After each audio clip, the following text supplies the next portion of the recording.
every story appears ordinary until you see the core side of it. And what you're looking for is the story behind the news. We bring it to you from Lagos, the commercial capital of Nigeria. Giving you all sides and political stories round the clock. Every detail from the start line to the final whistle. CoreTV News, expanding your view.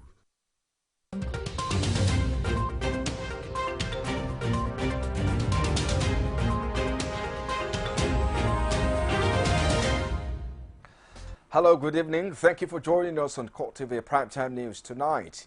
I am Frank Omalape.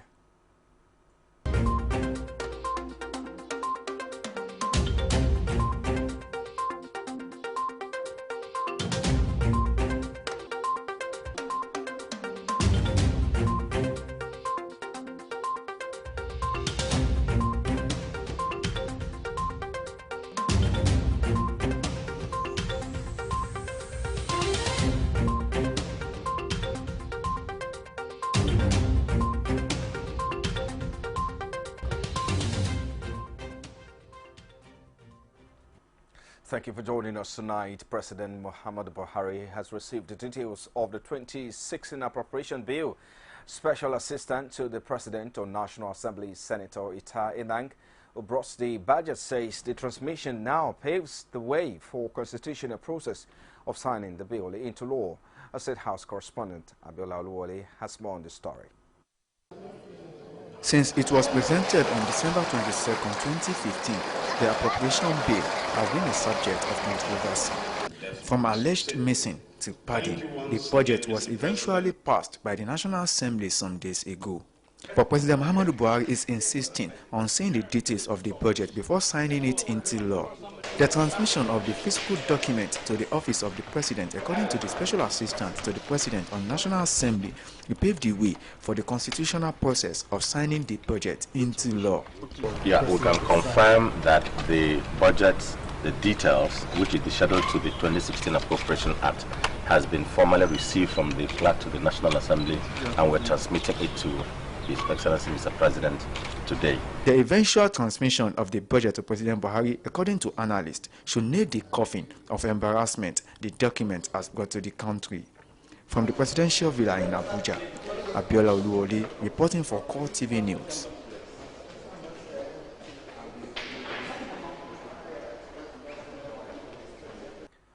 And our former President Olusegun Obasanjo met President Muhammadu Buhari at the Aso Rock Villa. The crux of the closed-door meeting between the two leaders was not known to journalists. Our State House correspondent, Abiola Oluwole, reports again. Former President Obasanjo was driven into the forecourt of the President's office at 12:15 p.m. In his usual ways, the former President exchanged banters with waiting journalists.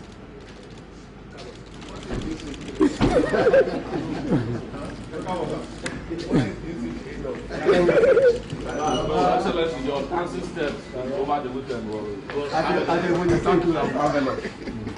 Yes, sir. You don't want me to down? Oh, you're telling us. We will join you. You're welcome, sir. You're welcome, sir. He thereafter proceeded to a closed-door meeting with President Buhari. After their deliberations, former President Obasanjo was faced with questions bordering on economy, 2016 budget, amongst others. Well, you know that not too long ago I was out there, so I come to share some of my experiences with the President. What are those experiences? If I say I share experience with my wife, you will ask me waiting I talk with my wife. Your Excellency, you were mentioned as signing budgets without details during your time. Was the issue of budget did it come up during this meeting? I sign budget without details. That's what we were told. Anybody will tell you that, don't ask him again. No, but to be able to tell you about the budget, I have to read the budget and know what it contains and know what it does not contain. So I cannot. The former president is a regular caller on Aso Rock since the emergence of President Buhari. From the presidential villa in Abuja, Abiola Oluwole reporting for CoreTV News. Meanwhile, the former president Thursday displayed surprise over comments credited to the National Assembly that during his time he signed budgets into law without saying the details. Obasanjo said that the purviews of the news and the National Assembly needed to be contacted a second time to prove the authenticity of the information.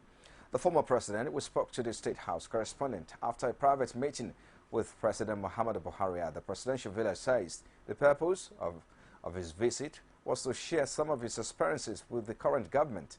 A former president, however, declined to comment on the 2016 budget, claiming he has to read through the budget to know what it contains and what it does not. And now the presidency Thursday in Abuja has commenced a vocational and entrepreneurial program to prepare its staff adequately for retirement. Declaring open a two-day workshop for prospective retirees from the State House, the Permanent Secretary Jalal Arabi said the program was also designed to prepare them mentally and psychologically for retirement. The Permanent Secretary said the overall aim of the presidency was to ensure that all staff undergoes pre-retirement training at least 3 to 4 years before their retirement. Total of 81 prospective retirees are being trained on livestock, fisheries, management and personal finance planning at the workshop which opened today. And our Vice President Yemi Osinbajo debunks the notion that the Buhari administration is hinged only on combating corruption while the economy disintegrates. Speaking at the first National Forum on the Economy in Lagos, the Vice President emphasizes that developmental plans are underway to boost the Nigerian economy. He also reassures Nigerians that the government will deliver on the promises it's made during its electioneering campaigns. Osinbajo says the flurry of challenges may be overwhelming, but Nigerians should be patient with the Buhari administration. Governors Rochas Okorocha of Imo State and Akinwumi Ambode of Lagos were also present at the forum.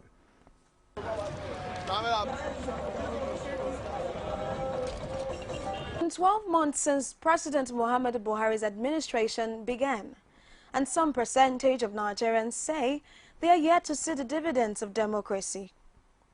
With the message of perseverance and patience, the Vice President states that although Nigeria is faced with different challenges, with time, these problems will be surmounted. The number of challenges facing Nigeria could be overwhelming, and with it, the multitude of actions required. We are taking action, and in due course, they will produce satisfying outcomes. But they are born out of a leadership that has no other agenda for the progress and greatness of Nigeria. While enumerating the way out of the shrinking economy at the first National Forum on Economy in Lagos, Osinbajo opines that monies from asset recovery, anti-corruption mechanism, zero budgeting, single treasury account, among others, will awaken the nation. Conscious of the fact that increasing the taxes by itself may dampen the intended stimulus. At the federal level, the implementation of a budget will stimulate the economy rather than impose undue austerity. It's a multifaceted fight, and it is one that the government has clearly taken the lead by telling us that this is a fight that must be fought and it must be won, and there will be no relenting. Apart from the preferred solutions, governors of Lagos and Imo states also highlight the need for a collaboration among the three tiers of government. More of this interstate collaboration should be encouraged as a major driving force for the diversification of the economy. There are many more areas of collaboration to be explored in the nation. The problem of Nigeria's economy is that this economy is a big-headed economy. They are speaking quickly and advancing for the federal government to devolve power and decentralize. In any case, amid the present economic crisis, a good number of Nigerians still believe in a bright and comely future. Sarah Ayeku, CoreTV News, Lagos. And our former chairman of the People's Democratic Party, Haliru Bello, who is standing trial for corruption charges at the Federal High Court in Abuja, is now free to travel abroad for medical checkup. Justice Ahmed Mohammed made an order allowing the former PDP chairman to travel after his counsel filed a motion asking the court to release his travel passport to enable him embark on the medical trip. Our judiciary correspondent Basilo Kafo has detail in this report. The former PDP chairman, Aliru Bello, is in court again for trial, but this time is asking the court for the release of his travel passport to enable him travel abroad for medical purposes. The prosecution counsel, Rotimi Jacobs, did not oppose the motion, but demanded that the accused person appear before the court in the next adjourned date. Trial Judge Justice Ahmed Mohamed consequently granted the request and adjourned till May 18th to enable Bello travel and come back for his trial. The former PDP chairman, alongside his son, Abba Bello, and their company, BAM Ventures, are being prosecuted by the Economic and Financial Crimes Commission on 4-count charge of money laundering. They are accused of receiving the sum of 300 million naira from the former National Security Advisor, Sambo Dasuki, for political campaign. In the meantime, trial of erstwhile Minister of Niger Delta Affairs, Elder Goste Orobebe, over allegation that he falsely declared his asset in 2007 kicked off on a dramatic note as his lawyer Larry Selekowe exchanged hot words with the Justice Danladi Umar-led panel of the Code of Conduct Tribunal. The clash followed moves by the Director of Public Prosecution, Mohammed Diri, to tender into evidence the certificate of occupancy and the right of occupancy of plot number 2057 Asokoro District, Abuja, which Orobebe was said to have failed to declare as his property. The DPP has, through the star witness, the federal government brought to testify against the former Minister Samuel Mado Jemu, who is an investigative officer at the Code of Conduct Bureau, attempted to tender the documents into evidence. And while the war of words ensued at a point, Orobebe's lawyer was adducing reasons why the document and an accompanying letter from the Federal Capital Territory Department of Land Administration should not be admitted into evidence. And our synergy between all stakeholders is vital for the development of the power sector and the provision of adequate and affordable electricity to all Nigerians. The federal government says this is essential while also calling for the workers in the sector and at all levels to negotiate agreements based on the realities on ground. Power Works and Housing Minister Babatunde Fashola, in his keynote address to the Trainer Conference of the senior staff of electricity and associated companies, say this will help in bringing industrial harmony and sustainable development to the sector. Correspondent Kozin Kasali has more in this report.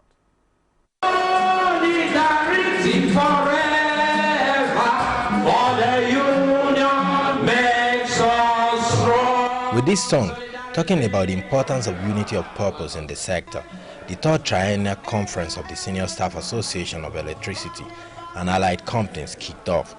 In his keynote address to the gathering tagged Fostering Harmony Between Employers and Employees, Power Works and Housing Minister says it is his and the members of the union's job to provide electricity to the people of Nigeria, urging them to do more. He says the issue of industrial relations needs a serious rethink to ensure that both the employers and employees work towards the same goal of provision of electricity to the people. If you have kept pets before, maybe chickens, dogs or whatever in your home, if you bring a new one, you know what the others do to it? They circle it around and they are smelling it. Because somebody new has entered their territory and it's going to take time for them to accept it. I think perhaps that is my sense of the private sector into a territory that you have controlled for about 60 years.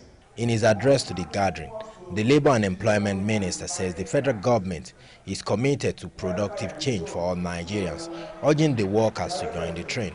This government is committed to productive change and the incorporation of sanity in the conduct of government business.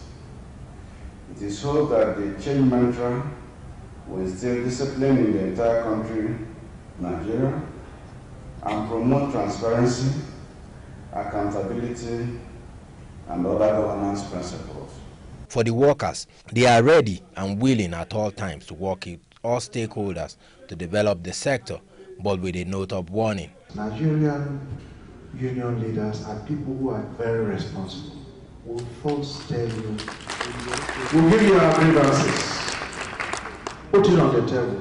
It's up to you. If you call us for a discussion, fine, we agree and sign an agreement. Outgoing president of the union, Peter Para, says investors in the sector must respect the laws of the nation. He also commended the members of the union for their diligence while also calling for orderliness in the union's election, which will see him replaced as president. Cousin Kasali, CoreTV News, Abuja. The Nigeria Labour Congress says it will declare a one-day national warning strike over the refusal of the federal government to reduce the electricity tariff. NLC President Ayuba Waba opines that the privatization of the power sector was done in bad faith and that the investors do not have the capacity to improve power generation and supply in the country. Waba further stated that the Central Working Committee will agree on a day to embark on the strike because several actions promised by the federal government to checkmate the tariff increment have not been implemented.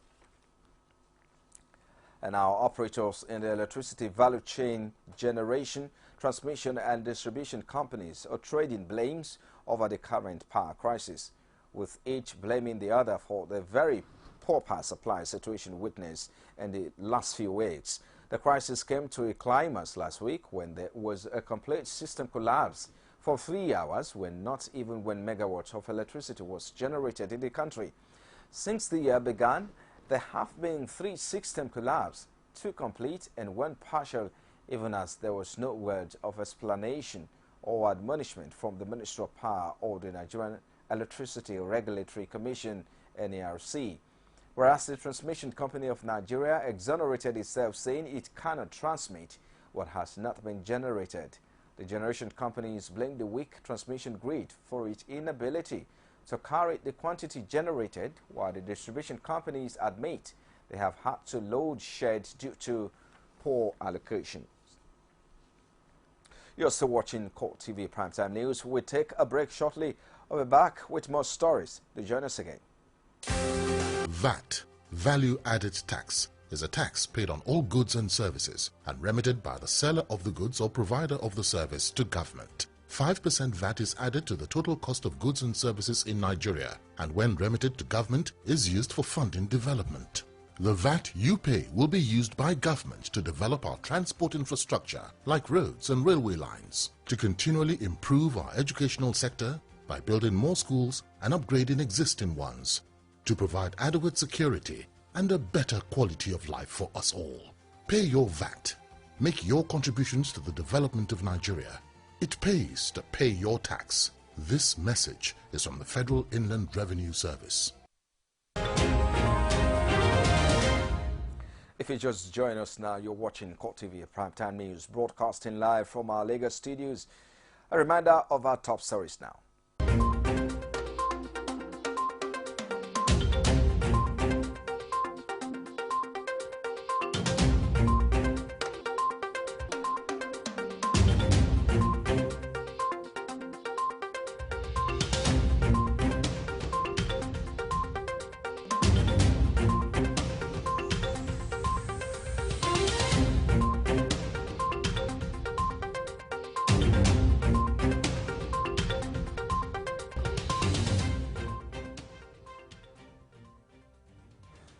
We do want to remind you that all our top stories can be found on our social media platforms, like our Facebook page is facebook.com/CoreTV News. You can also follow at CoreTV News NG. Subscribe to our YouTube channel, it's youtube.com/CoreTV. Leave a space, the news. And our pensioners in Plateau State have been staging a peaceful protest to the Commissioner for Information's office in Jos, demanding their pensions. They claim lack of payment is leading several of their colleagues to early graves. Leader of the group is pleading with the Lalong administration to have a human face and pay its elderly citizens who have used their productive years to sustain the state he now governs. Plateau State correspondent Igimo Kane reports from the state capital Jos. We really sympathize with your situation. We are also lamenting as you are lamenting. And we sorrow with what is happening to you. Please bear with us. It's just a question of couple of weeks. After that, we'll all be smiling. Having served the nation and retired, one is expected to reap the benefits of service in his or her retirement. But the story is not so for some who have for long waited for their rightful dues. Now there is an attitude of dismay as these pensioners begin to demand for what their state government owes them. By God's grace, this will reduce the premature deaths among our members who cannot afford 1 square meal a day, take their daily drugs, and caring for their dependents. Commissioner for Information says the state government is not ignorant of their plight. He, however, calls on them to exercise a little more patience because the loan facilities sought for to pay their arrears is yet to be assessed. The present administration is no longer willing to do trade by barter, where money meant for infrastructure will be taken for salary, and the money meant for salary will be going to infrastructure. There is a demarcation for that, and we are going to abide by that. Although the government is claiming to owe 4 months' arrears, but some of the pensioners say they have not received any pay in the last 7 months. And our state governments have been challenged to provide conducive environment for business opportunities and open their economies for investors as a means of diversifying their internally generated revenue sources. This is the unanimous submission by a cross-section of speakers at the opening of the first ever Kaduna Economic and Investment Summit TAG, CAD Invest 2016. It is a gathering of top business players, both locally and internationally, representatives of state governors and the diplomatic corps. The primary objective is to forge a way forward from the economic logjam that the country is presently in. The summit is a platform to have these players brainstorm on all other viable economic options that could be unearthed to stimulate the economy besides oil. In their separate presentations, speakers say for the goal of economic diversification to be achieved, the states must take the initiatives. And the private sector to come together for the sole purpose of economic development of this country. And the states and the local governments. The moral economy that we've been operating in Nigeria is in troubled waters with the dwindling price of oil in the international market. So there's no gainsaying the fact that we must diversify. The British High Commissioner to Nigeria says the British government understands the extent of the current challenges confronting the Nigeria's economy and assures of his government's continued support towards boosting investors' confidence and ultimately improving the situation of things. Has partnered with Kaduna State in a wide range of work in economic growth, as well as governance and important social enablers of growth, in particular health, education and gender equality. Declaring the summit open, Kaduna State Governor says the state is focusing on key priority areas of transportation, housing, power, renewable energy, information and communication technology, hospitality and tourism, where it has comparative advantage. Just confirm that Kaduna State, indeed building by local government alone, has more gold than South Africa. This is verifiable. We have all the data, and we are collaborating with the Ministry of Federal of Solid Minerals to ensure that we bring international companies that will invest billions of naira in building by. El-Rufai says reviving ailing textile industries is another key consideration, revealing that a consortium of Northern State government and the Dangote Group are finalizing plans to buy a larger stake of the Pozo Automobile Nigeria as a means of achieving job creation. The revival of other industries that have become more important, like the automobile industry. Pozo Automobile Nigeria used to manufacture up to 30,000 vehicles a year. Now they do less than 4,000. We want to acquire from Angola. At the end of the summit, where investment knowledge, insights and resources will be provided for investors in addressing key financial topics, investment strategies and perspectives on the state's economy, the government is hoping to announce new deals and partnerships. And now the International Fund for Agricultural Development has been speaking on how effective its efforts at improving the livelihood of Nigerians in the rural area, especially in the area of food production. IFAD Director, Independent Office of Evaluation, says Nigeria, unlike many countries, have benefited immensely from its program just towards improving food supply. This much has been said at an evaluation roundtable conference reported by Kikelomo Okere. The director says the country program evaluation is conducted to assess the results and performance of the IFAD government partnership to reduce rural poverty. According to the finding of an independent evaluation presented, focus has been on the poorest state in the country. The evaluation highlights the need for a more strategic approach to partnership building at the federal and state levels. Director of Independent Office of Evaluation says it is necessary to mobilize a range of public-private partnerships around fertilizers, seeds, and processing in line with the approach stipulated by Nigerian Agricultural Transformation Agenda. And the engagement at the state level, particularly at the governors, because we have seen that the ownership of IFAD projects for rural development depends greatly on the level of ownership that the states attribute to these programs. As you know, IFAD has been working in the north region of the country as well as the central belt and in the south. However, and it covers 35 states so far. The evaluation will help to reflect on the impact of work area, especially the community development association that are linked to local government authorities. Permanent Secretary, Federal Ministry of Finance, says the federal government is concerned with the effect of the counterpart funds on project implementation, urging that the state's representative should explore possible means of engaging their principal in order to meet up with their responsibilities. The Federal Ministry of Finance is concerned about the effects of counterpart funds on project implementation. I would want to employ the understanding of the representative of the various states here to explore possible means of engagements with your various principals. Over the last 30 years, IFAD has supported 10 projects in Nigeria at a total cost of $795.3 million, with the IFAD providing about $317.6 million. Kikelomo Okere, CoreTV News.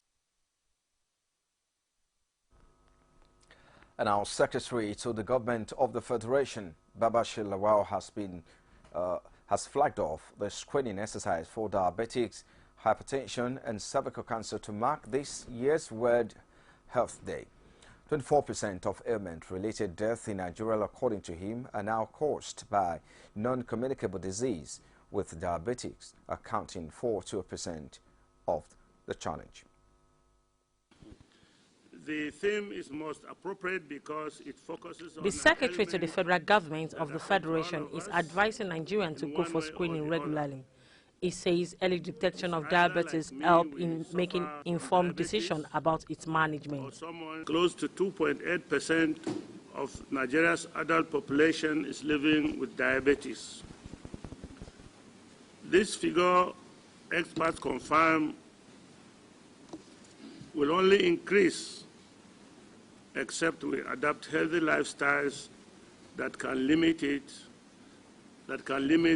this devastating effects of this ailment. Minister for Health disclosed that the federal government is committed to scaling up diabetes preventive measures. He says there are two types of diabetes, type 1 and type 2, reiterating that it can be prevented by avoiding risky habits and unhealthy lifestyle. There are two major types, type 1 and type 2. Type 2 diabetes constitutes about 96% of all diabetes cases. The good news is that type 2 diabetes can be prevented and controlled by avoiding risky behaviors and unhealthy lifestyles. World Health Organization country representative disclosed that 1.5 million deaths are recorded globally as a result of diabetes. It laments the rise in sedentary living and unhealthy lifestyle as a risk factor that predispose people to diabetes. A large proportion of diabetes cases are preventable, and this is very important to highlight. Simple lifestyle measures have been shown to be effective in preventing or delaying the onset of type 2 diabetes. The clustering of risk factor in an individual, such as physical inactivity, tobacco use, harmful alcohol intake, and excess consumption of red meat and saturated fat, are morbid factor which triggers diabetes. Diabetes is a chronic illness that requires continued medical care. Diabetes, if discovered lately, is often associated with hypertension. President of Nigeria Medical Association, Kaude Bembe, has pledged the support of the association to the President Muhammadu Buhari. Bembe stated this while addressing journalists after leading members of the association to a meeting with President Buhari at the presidential villa.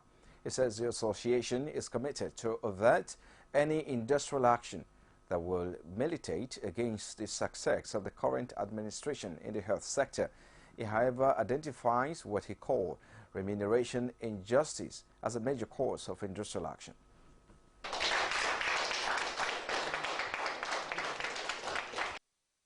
The fundamental basis of what causes strike action is what we call remuneration injustice.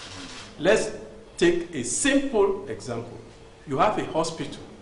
For example, in December, all doctors in this hospital were not paid December salary, and every other worker in the hospital was paid. So what do you say about that? So these are the type of remuneration injustice that tend to make us feel that are we really respected in the system where we are working. But I can tell you that we are already consulting with all stakeholders, and I believe that in the next few days we are going to get near to the answer. Meanwhile, President Muhammadu Buhari has urged the National Association of Resident Doctors to shelve its threatened strike action and give the federal government more time to address the grievances of doctors. Speaking at a meeting with the leadership of the Nigerian Medical Association, NMA, President Buhari gave the doctors an assurance that no agreement duly entered into by the federal government will be dishonored by his administration. The president called for greater understanding and support from doctors and all Nigerians in view of the present shortfall in national revenue brought about by the decline of crude oil prices. Decrying the adverse impact of the fall in oil prices and the federal government's spending plans for health and other sectors, President Buhari says his administration will continue to do its best to address issues that are of concern to doctors and other Nigerians. The president also gave the NMA delegation an insight into his administration plans to establish 10,000 primary health care centers across the country in the next 2 years with the objective of providing better health care for about 100 million Nigerians. The president rounded off by telling the delegation led by NMA President Kaude Bembe that the National Health Act will soon be gazetted and a steering committee appointed to oversee its implementation. And now the National Drug Law Enforcement Agency, NDLEA, in Abia State has paraded 7 men arrested with suspected psychotropical substances weighing about 14.23 kilograms. The names of the suspects are Uzochukwu Nana, Kingsley Ugwubueze, Agwaize Kalu, Seidu Iliasu, Solution Kingsley, Ikechukwu Nwankpa, and Ugochukwu Nwachukwu. The state commander, Bamidele Akingbade, says the suspects were caught at different locations in the state with cocaine, heroin, and India hemp. He further says the suspect will be arraigned at the Federal High Court in Umuahia this month after the conclusion of investigation. And we'll turn our attentions to security matter now. The Acting Director of Defense Information, Rabi Abubakar, says no fewer than 800 Boko Haram members have surrendered to the troops of the Nigerian Army in the last 3 weeks. Abubakar spoke barely 24 hours after the defense headquarters announced the establishment of a rehabilitation camp for repentant Boko Haram members. The camp is being established under Operation Safe Corridor which was created as a platform to rehabilitate and integrate repentant members of the sect to the society. Meanwhile, the Nigerian Army states that it has rescued 11,595 captives of the Boko Haram insurgents in the northeast in the last 1 month. Acting Director, Army Public Relations Sani Usman also added that some of the hostages were rescued from communities formerly held captives by insurgents in the northeast, while others were received from Cameroon. And now the Nigerian Army says its troops have killed a suspected militant implicated in the killing of 2 Nigerian soldiers and also arrested suspected sea pirate who kidnapped an expatriate along the Ogbi-Anembe Road, Bayelsa State. A Sado spokesman of the Joint Task Force in the Niger Delta says that troops of the Operation Polo Shade during a manhunt for the suspected criminals along Soko gas plant were engaged in an exchange of gunfire with some suspected militants. The Army notes that 1 suspect was killed during the operation. Many were wounded, while 3 suspects who claimed to be victims of the pirate attack were arrested. The equipment recovered from the criminals during the encounter include 2 AK-47 automatic assault rifles and 10 magazines loaded with 7.62mm special ammunition. Before now, suspected sea pirate had on the 5th of April attacked construction company workers along Ogbi-Anembe Road in Bayelsa, forcibly taking away a 53-year-old Lebanese identified as Ramzi Bauhadi. You'll be watching CoreTV Primetime News, broadcasting live from our Lagos studios. We'll take a break now. We'll be back with more stories in sport and other news outside Nigeria. Stay with us.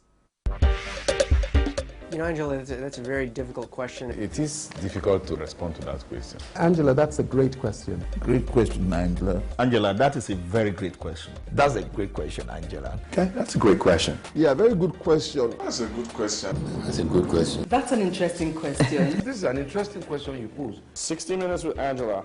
Gain answers to every question you always wanted to ask.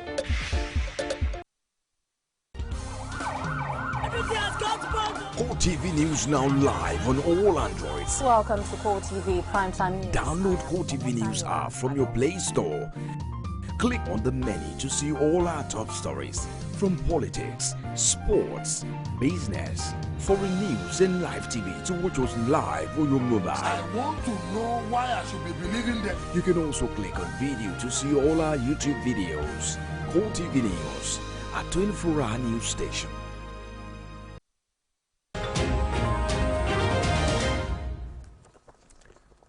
Outside Nigeria now, Nelson Mandela's ex-wife has lost her legal bid for ownership of the former president's rural home in South Africa. A high court dismissed Winnie Madikizela Mandela's application and ordered her to pay all legal costs, although she had argued that the house in Kuno village belonged to her under customary law. The government opposed Winnie's bid to inherit the home after she launched a court action in 2014. Mandela divorced her in 1996 after a 30-year marriage and left her out of his will, but bequeathed the property to his family when he died in 2013, age 95. And now at least 200 people are reported missing after a suspected attack by the so-called Islamic State on a cement factory near Damascus. The workers were employed at the Badia factory just outside Dumia, about 25 miles east of the capital. The workers were reportedly taken from a dormitory which they were staying on the outskirts of the town of Dumia. A factory administrator says no one has been able to contact the workers since the assault. The area around Dumia has seen fierce fighting between government forces and IS militants in recent days. And our Belgian prosecutors have released new footage of the key surviving Brussels airport attacks, the suspect showing the route he took after leaving the area. The man was tracked on CCTV footage until 9:50 local time and was wearing a hat and a light-colored jacket, officials said. His trial was lost close to EU institution in Brussels city centre, not far from Melbeek metro station. Prosecutors say he had discarded the jacket and have asked the public to report if it has been found. The 22nd March attacks by so-called Islamic State on Brussels airport and the Melbeek metro station killed 32 people. Authorities say 3 attackers are believed to have targeted the airport, with 2 dying in the bomb blast. Another died in the metro attack. And now Hillary Clinton has dismissed as ridiculous a charge by Bernie Sanders that she is unqualified to be president as tensions rise in the Democratic race. The Vermont senator stood by his comments, pointing to her Wall Street links and her vote for the war in Iraq. Bernie says Hillary started the latest war of words by attacking him first. The 2 candidates will do battle in a New York showdown in 2 weeks, a state where both have strong links. All right, let's take a look at some sports stories now. Our style, and that's what he delivered. Nigeria Super Eagles have dropped 5 spots in the latest FIFA ranking released at the World Football Governing Body headquarters in Zurich, Switzerland. The 3-time African champions are now ranked 67th in the world and 14th on the continent. Nigeria were ranked 11th and 62nd in Africa and world in the month of February, but the nations pour out in 2017 African Cup of Nations double header against the Pharaohs of Egypt may have contributed to the slide down the ladder. Algeria climbed 4 spots to place 34th to lead the continent, while African champions Ivory Coast maintained its 2nd spot ahead of Ghana, Senegal, Egypt, climbing 9th position to 34. Cape Verde, Tunisia, DR Congo, Guinea, Congo, Cameroon and Morocco occupied the 6th to 12th positions respectively, while Mali and Nigeria are rated 13 and 14 on the continent.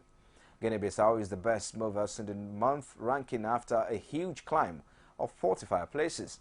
Argentina jumped to the #1 spot in the world after former leaders Belgium dropped to the 2nd position. Furthermore, Chile occupied the 3rd spot, while Colombia, Germany, Spain, Brazil and Portugal are placed 4th to rate in that order. Uruguay and England completed the top 10 ranking in the world. And now Formula One is set to return to the 2015 qualifying format after teams won a 4-hour battle with the sports buses. An elimination qualifying system was used this season's first 2 races, but met with widespread criticism. John Todd, president of governing body, the FIA and Formula One commercial boss Benny Eccleston have now agreed to return to last season's format in the interest of the championship.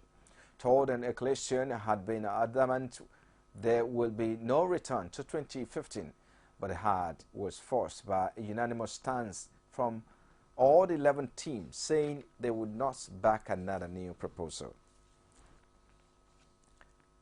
And now Kenya could face a ban from the Olympics if it does not pass the new anti-doping rules by a new World Anti-Doping Agency deadline of May.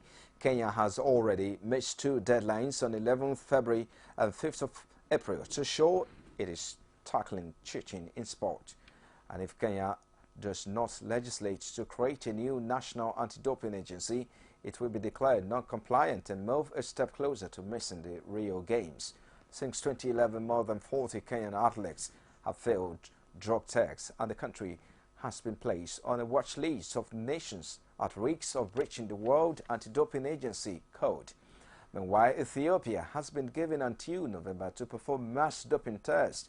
The 2 nations are among the most successful in track and field and placed 1st and 5th respectively at the medal table at the 2015 World Athletics Championship. Ethiopia is not in danger of missing the General Olympics in August, but could face a ban at a later date if it does not comply with WADA's quest to take up to 200 athletes. And our British number 3 Naomi Brody has lost 6-4, 7-5 to France Pauline Parmentier in the 2nd round of the Qatar's Open. Brody ranked 78 in the world, but failed to take either of her 2 break points as Parmentier, ranked 113th, took the first set. The Briton fought hard but was broken when serving to stay in the match in the second set. Parmentier beat defending champions Anna Karolina Skmidolia in straight set in the first round in Poland. Well, in stretching sports story now, just before we go on CoreTV Primetime News tonight, a recap of our major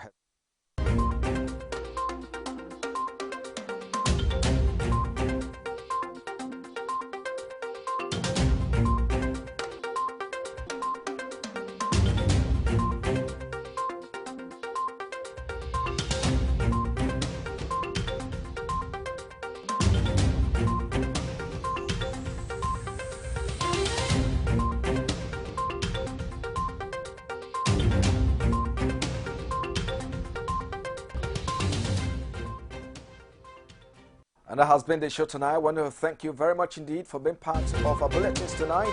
On behalf of the entire news production, I am Frank. Have a good night.